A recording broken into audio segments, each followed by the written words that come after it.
और ब्रेक के बाद हम एक बार फिर हाजिर हैं। बजट आ चुका है, क्या कुछ है अब प्रणब दा के इस पिटारे से जो निकलकर सामने आया है? अब उस पर प्रतिक्रियाएं निकल कर आ रही है कि आखिर किसको हो रहा है इससे फायदा, किस तरह की सोच के साथ इस बजट को तैयार किया गया है। आईएमसी में इस वक्त सचिन गढ़ीरे हमारे सहयोगी मौजूद हैं और उन्हीं के साथ हैं अनिल रुइया, कोल्हापुर शुगर मिल के ये एमडी हैं, हमसे इस वक्त सीधे जुड़ रहे हैं। सचिन, क्या ये साफ तौर पर ये बता पाएंगे, जिस तरह से कृषि के क्षेत्र को फोकस करते हुए, रूरल इलाकों को फोकस करते हुए ये पूरा का पूरा बजट बना हुआ है, किस तरह की प्रतिक्रिया इनकी ओर से आ रही है?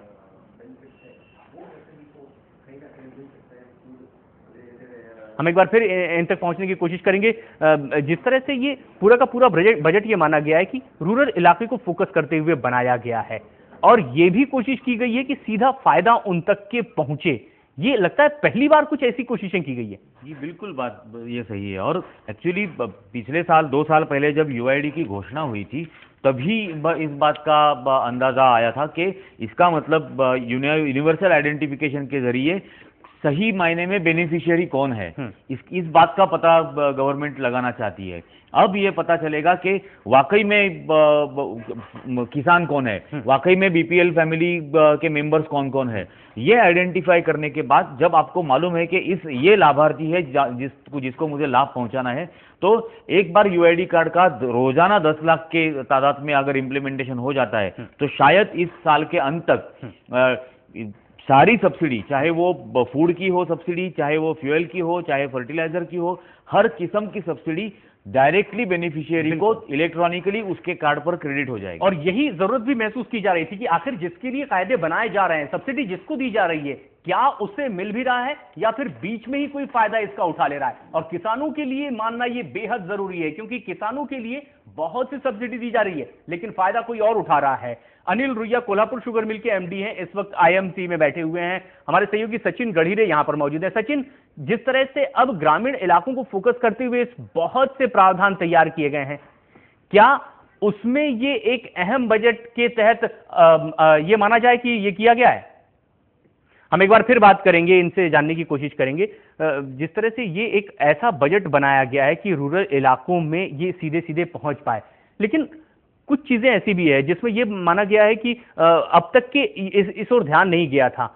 अगर हाउस लोन की बात कर रहे हैं, वहां छूट की बात कर दी गई है कि छोटे घर खरीदने वालों को लोन दिया गया है, लेकिन एक सवाल यहां पर यह भी उठ करके आया, उन लोगों को प्रोत्साहित करने के लिए भी क्या कुछ इस बजट में किया गया है जो कम आय वर्ग के लोगों के लिए घर बनाएंगे?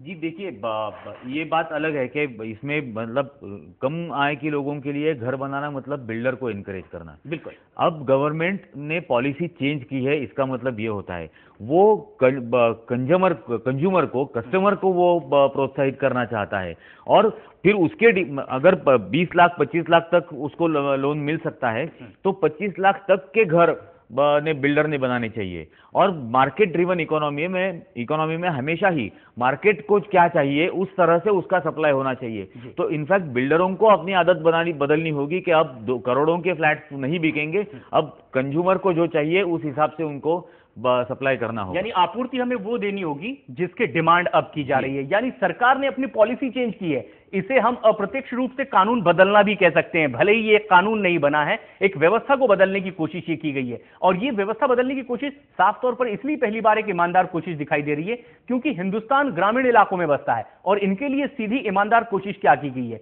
किसानों को सीधे फायदा पहुंचे। अनिल रुइया जी कोल्हापुर शुगर मिल के एमडी एक बार फिर हमसे जुड़ रहे हैं।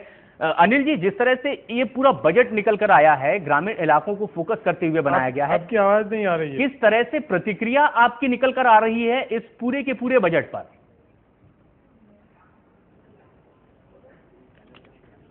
अनिल जी, मेरी आवाज आप तक अगर पहुंच रही है, बजट आ चुका है, क्या कुछ पहली प्रतिक्रिया आपकी है?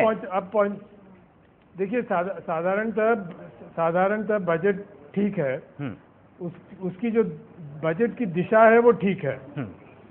अपने यहाँ दिशा होती है वो हमेशा ठीक रहती है, उसका इम्प्लीमेंटेशन में ही दिक्कत होती है। तो उस हिसाब से जैसे इन्फ्लेशन का कहा है या फूड सिक्योरिटी का कहा है, अगर आपके पास खाद्य होगा ही नहीं तो आप सिक्योरिटी करेंगे किस चीज़ की? आज जैसे अब चीनी शुगर इंडस्ट्री से मैं वाकिफ हूँ जी। एक साल में आपका 16 मिलियन टन प्रोडक्शन होता है, अगले साल में 25 मिलियन होता है। फिर 2 साल के बाद फिर से 16-17 हो जाएगा। तो जो पॉलिसी इम्प्लीमेंटेशन है उसकी कंटिन्यूटी चाहिए। जी अनिल जी, इसी जिस तरीके तरह से से सरकार ने ये पूरे अपने- बजट को बनाया है, इस बार ये सोचा है कि हम जिस तरह से सब्सिडी इसके पहले से लगातार देते जा रहे हैं उन तक नहीं पहुंच रहा था, चाहे वो फर्टिलाइजर को लेकर के हो, डीजल पेट्रोल को लेकर के हो। अब कैश रिटर्न का प्रावधान इन्होंने किया है कि जिसे जरूरत है सिर्फ उसको ये सीधा फायदा पहुंचेगा। आपको नहीं लगता एक ईमानदार कोशिश के तहत उठाया गया ये कदम है? ये अच्छा आइडिया अच्छा है और कई इकोनॉमिस्ट ने यही सजेस्ट किया था कि इससे जो मिडिल मैन का जो लीकेज होता है वो कमती हो जाएगा। तो ये कोशिश करके ट्राई करने जैसी सुविधा है। जी लेकिन साफ तौर पर यह भी देखा जा रहा है यहां पर कि जिस तरह से ये पूरी की पूरी योजना बनाई गई है, सरकार ने साफ तौर पर माना है कि भ्रष्टाचार की एक तकलीफ है और पब्लिक डिस्ट्रीब्यूशन सिस्टम जो है उसे एक बार नए सिरे से देखने और समझने की जरूरत है।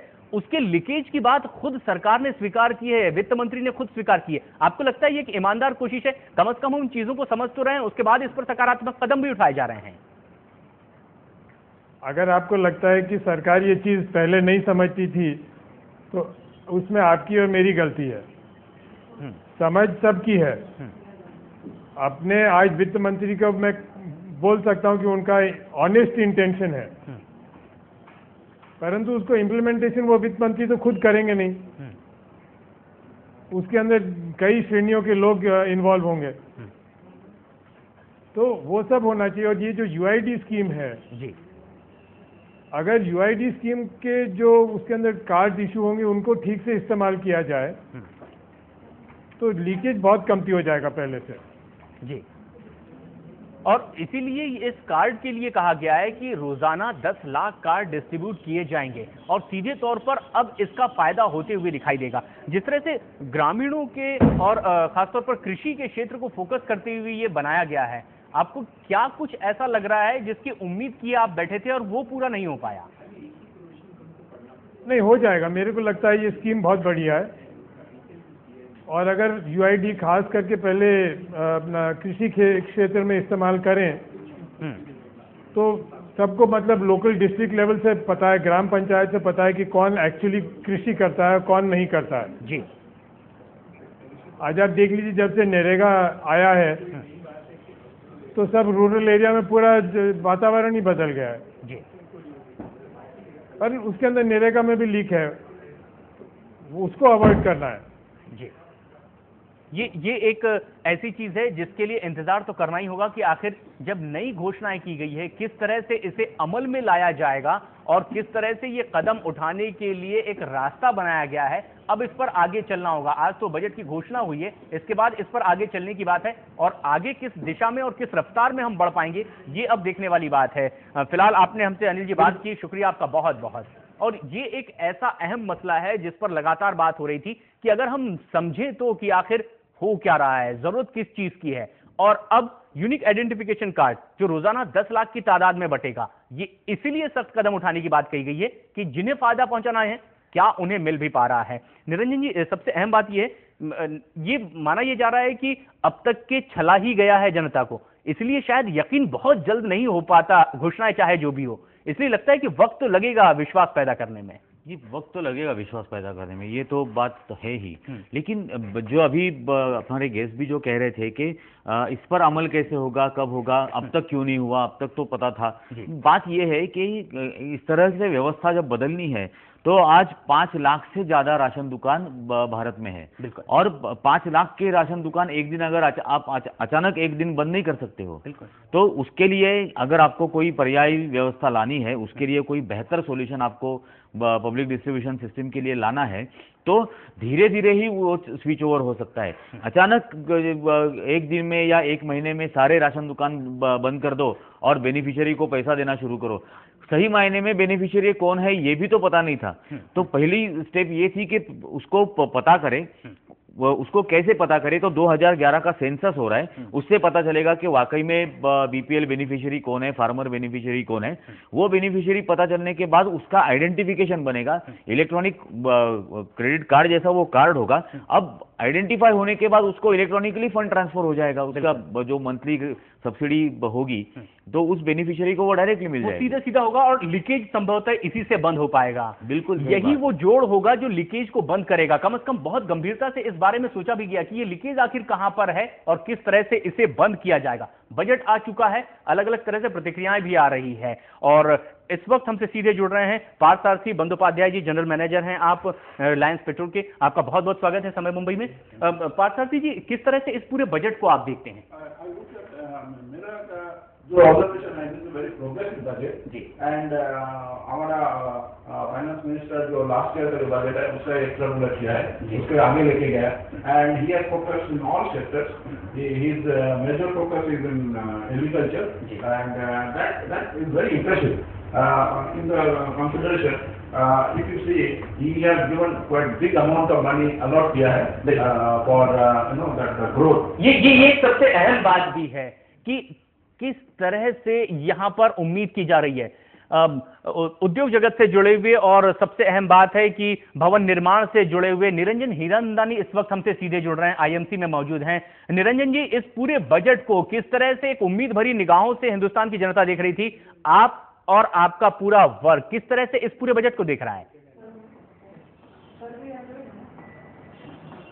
निरंजन जी, मेरी आवाज आप तक पहुंच रही है? हम एक बार फिर कोशिश करेंगे। हमारे साथ हमारे वरिष्ठ सहयोगी निरंजन टकले मौजूद हैं। निरंजन जी, अब हम उनसे एक बार दोबारा मिल लेंगे। जिस तरह से इस पूरे हर उद्योग जगत के बारे में ध्यान तो दिया गया है, लेकिन माना यह गया है कि यहां पर ग्रामीण इलाकों को फोकस किया गया है। क्या उद्योग जगत उपेक्षित महसूस कर रहा है इस बजट में खुद को? अब मुझे ऐसा नहीं लगता कि उद्योग जगत ने इस तरह से सोचना चाहिए। बेसिकली बात यही है कि अगर एग्रीकल्चरल रूरल इकोनॉमी को बूस्टर्स मिलेंगे, उनको अगर स्टिम्युलस मिलेगा, ये पूरा साइकिल काम करेगा, पूरा साइकिल इसका ऑपरेट होगा और ये हर इंडस्ट्री को इसका लाभ पहुंचने वाला है। तो और इन्फ्लेशनरी कंट्रोल मेजर्स जो लिए हैं वो तो बहुत ड्रास्टिक मेजर्स इसमें है। डायरेक्ट लोन टू फार्मर्स, जो क्रेडिट चेन थी पूरी, वो पूरी चेन हटाकर अब सीधे फार्मर को लोन दिया जाएगा, पैसा दिया जाएगा। वो भी पिछले साल एग्रीकल्चर में जो सरकार का इन्वेस्टमेंट थी वो 3,75,000 करोड़ के पास थी, आज 1,00,000 करोड़ से एक बजट में बढ़ाकर इस साल सरकार एग्रीकल्चर में 4,75,000 की इन्वेस्टमेंट करेगी। तो इसका मतलब हम सोच सकते हैं कि एग्रीकल्चर को अगर बूस्टर स्टिमुलस मिलेगा तो उसका फायदा हर इंडस्ट्री को मिलेगा। बिल्कुल सीधे तौर पर, और यही हिंदुस्तान भी है। 60% से ज्यादा की आवाम हिंदुस्तान में कृषि पर निर्भर करती है, मुख्य उद्योग इनका खेती ही है, और क्यों नहीं इन पर फोकस किया जाए। पार्थ सारथी बंदोपाध्याय साहब हमारे साथ बने। आप भी इत्तेफाक रखते हैं पार्थ सारथी साहब कि अगर कृषि पर फोकस किया गया है, पूरा एक साइकिल है जो पूरा होगा और इसी पर फोकस किया भी जाना चाहिए? बिल्कुल है। आज का तारीख में इन्फ्लेशन इतना बढ़ गया, last year it was 20% and this year 10% लगभग अभी भी है। तो उसका ऊपर जो ये कॉन्सेंट्रेट किया है फाइनेंस मिनिस्टर, एंड वो जो रूट कॉज में है वो अटैक किया है। इवन आप देखेंगे, he is encouraging lot of R&D innovation, and जो फर्टिलाइजर है उसका ऊपर भी कॉन्सेंट्रेट किया, उसको अभी इंफ्रास्ट्रक्चर में लेके आया, and he has segregated that where we should pay more attention and where we should justified attention, and आप देखेंगे और जो everywhere he has taken interest, even और जिस तरह से यहाँ पर कुछ ऐसी सब्सिडीज है जो लगातार किसानों को दी जा रही थी, लेकिन वो उन तक नहीं पहुंच रहा था, ग्रामीण इलाकों तक नहीं पहुंच रहा था, बीच में फायदा कोई और ही उठा लेता था। लेकिन अब आपको लगता है कुछ ऐसे कदम उठाए जा रहे हैं जो सीधा फायदा पहुंचाएगा? सीधा। और एक चीज अच्छा है, जो वो इंटरेस्ट रेट्स जो फार्मर लोन ले रहा है उसका इंटरेस्ट रेट 1% कम कर दिया, 4% हो गया।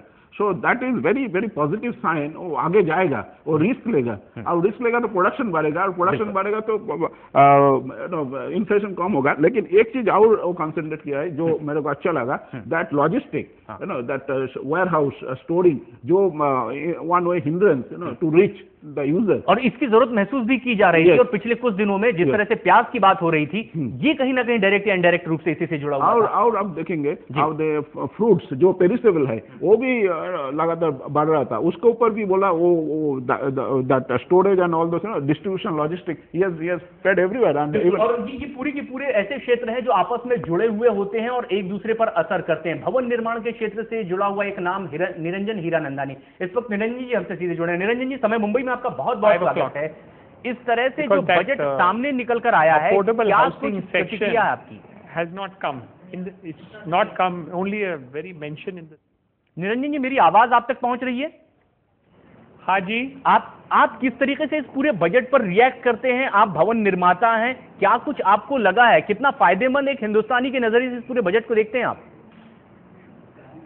मेरे अंदाज से बजट जो किया हुआ है काफी बैलेंस बजट रहा है, तो हर क्षेत्र में उन्होंने सोच विचार की है, लेकिन हाउसिंग पर जो सोच विचार करने की आवश्यकता थी उतनी नहीं हुई।